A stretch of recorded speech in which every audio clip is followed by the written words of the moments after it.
Après 3 années d'alliance politique entre les deux partis au pouvoir en Tunisie, le parti Nida Tounes a décidé de se distancer du parti islamique Ennahda.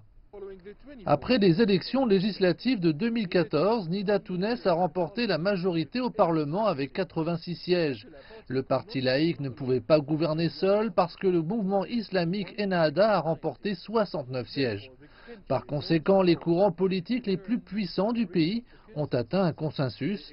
Ils ont convenu de former une coalition qui garantirait la stabilité politique et sociale dans le pays. Nida Tounes affirme ne pas partager de projet commun avec son ancien allié. La décision a été prise par les bureaux centraux et régionaux du parti. Ce qui nous suit, c'est l'accord de Carthage qui stipule que toutes les parties travaillent ensemble pour l'intérêt public.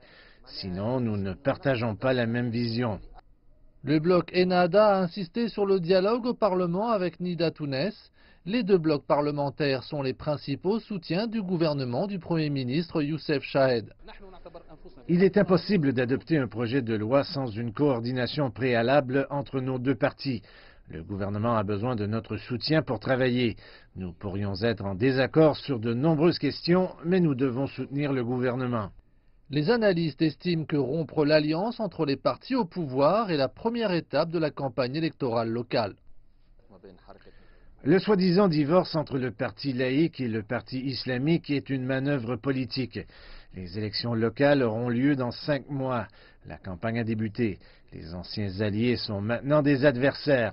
Ils sont en compétition pour des sièges dans les municipalités tunisiennes. Il y a quelques jours, le président tunisien a réuni au palais de Carthage les dirigeants de 8 partis politiques, ainsi que des organisations et des syndicats de premier plan.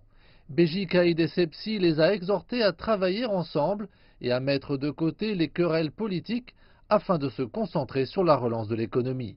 Cependant, l'appel du président n'a pas été entendu par l'élite politique de l'État nord-africain.